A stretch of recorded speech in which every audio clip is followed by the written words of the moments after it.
Do you remember Batley Grammar School? Well, if you don't remember, then shame on you because you are a part of the problem.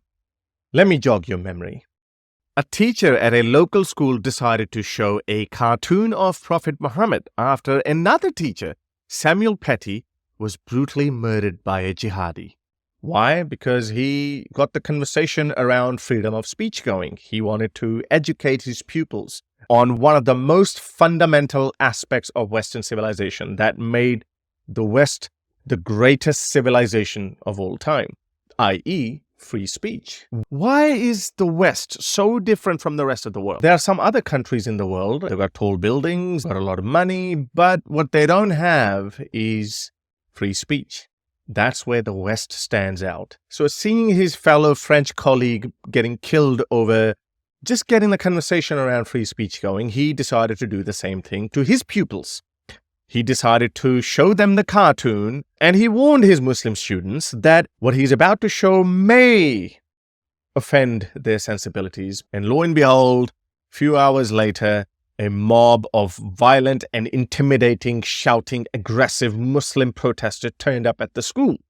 And the school, instead of standing by their teacher for standing up for one of the most fundamental values of the Western civilization, they threw him under the bus. And to this day, some 2.5 years later, that teacher is still in hiding because he knows that if he goes out in his own country, he would be killed by some raging lunatics that the West has mindlessly imported from the East.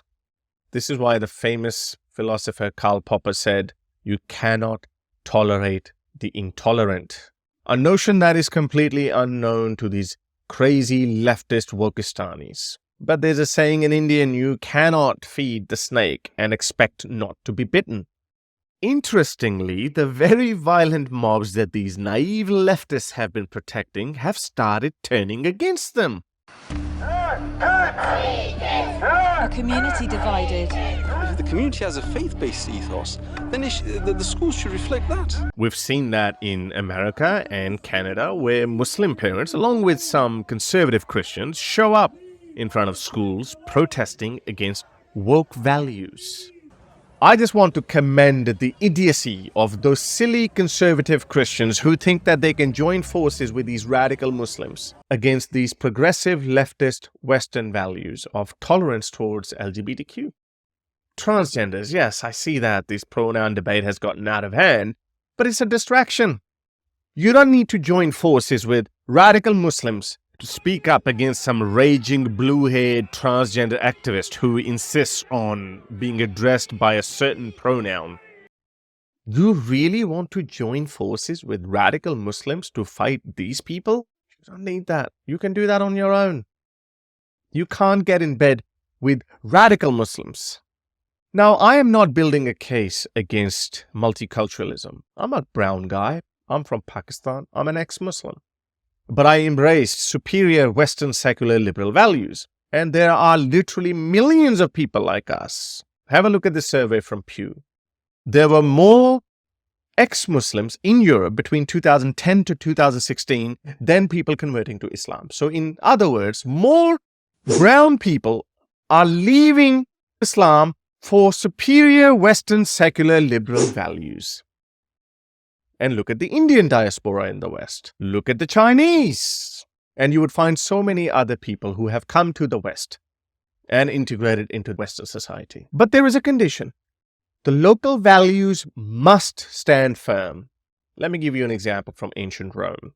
Ancient Rome was also a melting pot of various cultures and societies, but those ancient Romans never compromised on their fundamental Roman values, whatever they were. Of course, by our standards, they were primitive and archaic, but they embraced everyone. They took people from all around the Mediterranean, but when they entered Rome, they had to be under Roman society and its values.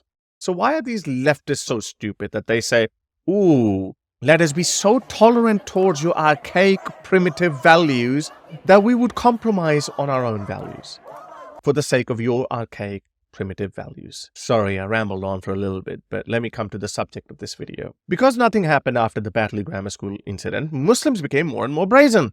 As you know, whether you are a progressive Muslim, lipstick Muslim, or a radical Muslim, when it comes to protecting your own community or propagating your own agenda, they don't care. Who's right, who's wrong goes out of the window. The only thing that matters is we are going to go by what's best for our community's interest. So yesterday, just like the Batley Grammar School, because they were emboldened that these Western people are so emasculated that they're not going to do anything. They're not going to respond. No matter what we do, we can shout, intimidate, be aggressive. Nobody's going to do anything. Nobody's going to stop them. And they also know that the Met Police have a two-tiered system.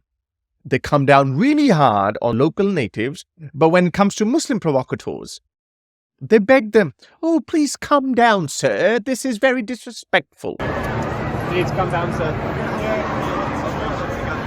So another group of protesters, radical Muslims, they turned up.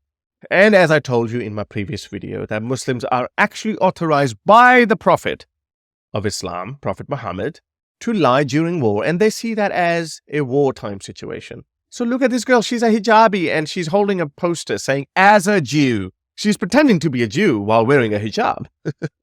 They have no shame.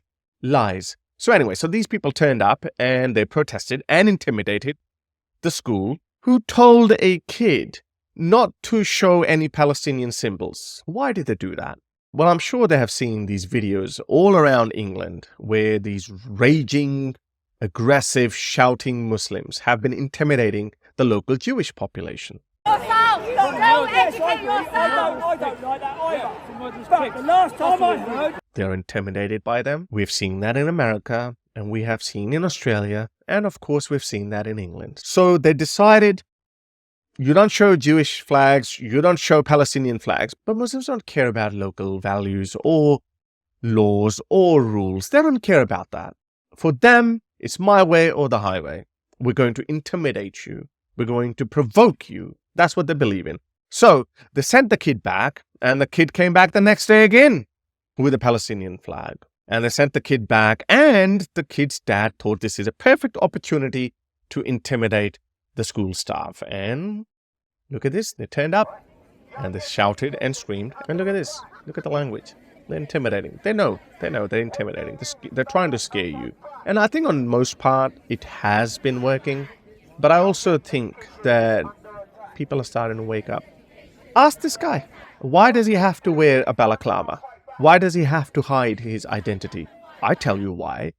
Because he knows that if someone turns up, if someone confronts him, if someone tells him, "What the hell are you doing? Why are you shouting and being so aggressive?" Who knows? He can punch him in the face. If he has a knife, he could probably stab him and run away. And the police would say, "Sorry, we could not identify the person." Just like that guy who slashed Hatun Tash at Speaker's Corner right in front of the police, wearing a balaclava, and he ran away. Police said, "We can't identify the person, case closed." They're doing that on purpose. But if you ask Muslims, then why do you do this? Then they would lecture you on free speech, on free expression, freedom to protest, when they know deep down inside that they don't believe in any of those values. They're only exploiting these Western values against you. Do you want evidence for that? Look what they do in Muslim countries. Pakistan is not even a totally Sharia-compliant country. It's a proto-democracy. Look what they do to their own fellow Muslims. Look at this. This is not some ordinary guy. This is a Pakistani police officer ripping an Afghan flag off. Not to mention, they have already kicked out nearly 2 million Afghan refugees from Pakistan, half of them born and raised in Pakistan. Nobody makes a peep. Human rights laws, free expression, free speech, everything out of the window. They don't care. But they would lecture you. They know damn well what they're doing. They're milking you. Every time they look at these Western politicians, they see a jackass. They see an idiot who is hell-bent on destroying his own country, who doesn't want to stand up for his own country's values. Any person who does stand up to these mobs, like Tommy Robinson, they are shut down. The way he's been persecuted, it's embarrassing. Absolutely embarrassing. But I think Muslims have played their hand way too soon.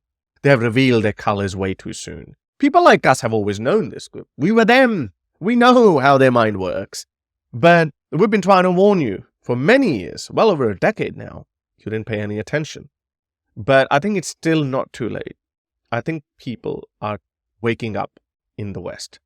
Just yesterday, European Union passed a landmark legislation that they're not going to take any more migrants, and the migrants that have already entered illegally, they would be fast-tracking their deportation process.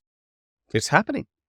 It was always going to happen. So what you need to do, you need to keep pressuring your local councillors, your local politicians, and these politicians must know that there can be no compromise on Western values. Islamic values are incompatible with Western values. Io penso che ci sia un problema di compatibilità tra la cultura islamica o certa interpretazione della cultura islamica e i diritti e i valori della nostra civiltà. And second, third generation Muslims have also proven that as long as they believe in the 7th century ideology, their mind cannot evolve. They have proven that. Yes, once those Muslims become ex-Muslims, then that's okay. Then they do embrace Western secular liberal values. So don't be a sucker. Stand up for your values. Hope you like this video. Like, share, and subscribe. And if you want to support my channel, go to patreon.com/Haris Sultan. Or you can buy me a coffee. Doesn't cost that much. Until next time, ta-ra. If you'd like to support my work, you can become my patron by going to patreon.com/Haris Sultan. Or you can simply buy me a coffee.